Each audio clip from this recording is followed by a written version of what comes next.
Assalamualaikum warahmatullahi wabarakatuh. Syekh Abdul Qadir Al-Jilan atau Jailan adalah wali Allah yang masyhur. Beliau disebut Sultan Aulia, rajanya para wali Allah. Inilah biografi Syekh Abdul Qadir dari lahir sampai wafatnya. Sebelum menonton, subscribe biar channel ini bisa mensiarkan kisah-kisah Islami dan bermanfaat dunia akhirat. Amin.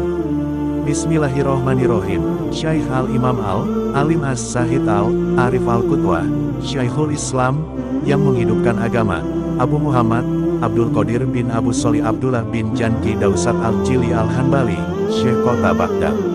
Dilahirkan di Jilan tahun 491 Hijriah. Datang ke Baghdad sewaktu muda dan belajar fiqh pada Abu Sa'd Al-Maghromi. As-Sam'ani berkata, Syekh Abdul Qadir termasuk penduduk Jilan atau Jailan pemimpin, dan Syekh Abdul Qadir bermazhab Hanbali di zamannya. Beliau ahli fikih, soleh, taat, baik, banyak zikir, selalu berfikir, cepat menangis, belajar fiqh pada Al-Maghromi, sahabat murid Syekh Hamad Ad-Dabas, diam di Babul Azai di madrasah yang dibangun untuk beliau. Banyak yang mengunjungi, beliau keluar dan duduk di antara para sahabat-sahabatnya. Mereka menghatamkan Al-Quran, menyampaikan pelajaran yang dipaham dari Al-Quran. Betapa menakjubkan bahwa sahabat-sahabat berdiri dan mengulangi lagi pelajaran. Kemungkinan mereka sudah memahami karena kebiasaan mereka dengan perkataan dan ungkapan beliau. Ibnu Al-Jauzi berkata, adalah Abu Sa'd Al-Maghromi yang telah membangun madrasah yang kecil di Babul Azai. Kemudian madrasah tersebut diserahkan pada Syekh Abdul Qadir. Berkata pada manusia dengan kalimat nasihat, tampak baginya kemasyhuran dengan kesuhudannya. Beliau memiliki keistiqomahan dan tujuan. Madrasahnya penuh dengan manusia. Beliau duduk di tembok Baghdad dengan bersandar pada ribat.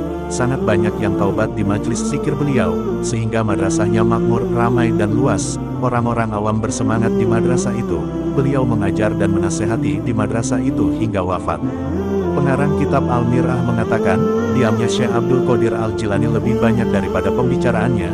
Beliau berbicara pada jiwa-jiwa, tampak baginya kemasyhuran yang agung dan penerimaan yang sempurna. Beliau tidak keluar dari madrasah kecuali hari Jumat atau menuju ribat. Banyak masyarakat Baghdad yang taubat di hadapan beliau, dan makhluk yang masuk Islam. Beliau berbicara terang-terangan di atas mimbar, dan tampak bagi beliau karomah-karomah.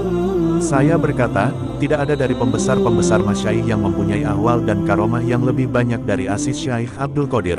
Tetapi kebanyakan dari karomah itu tidak sah, dan dalam sebagian karomah itu terdapat hal-hal yang mustahil. Al-Jubai berkata, Syekh Abdul Qadir berkata, makhluk itu hijabmu dari diri kamu, dan diri kamu hijab dari Tuhanmu. Beliau Syekh Abdul Qadir hidup selama 90 tahun. Beliau wafat pada 10 Rabiul Akhir tahun 561 Hijriah. Tidak terhitung orang-orang yang mengantarkan jenazah beliau. Beliau dimakamkan di madrasah beliau. Semoga Allah Ta'ala merahmati beliau. Semoga bermanfaat, amin ya rabbal alamin. Semoga kita mendapatkan barokahnya beliau, amin. Wallahu a'lam.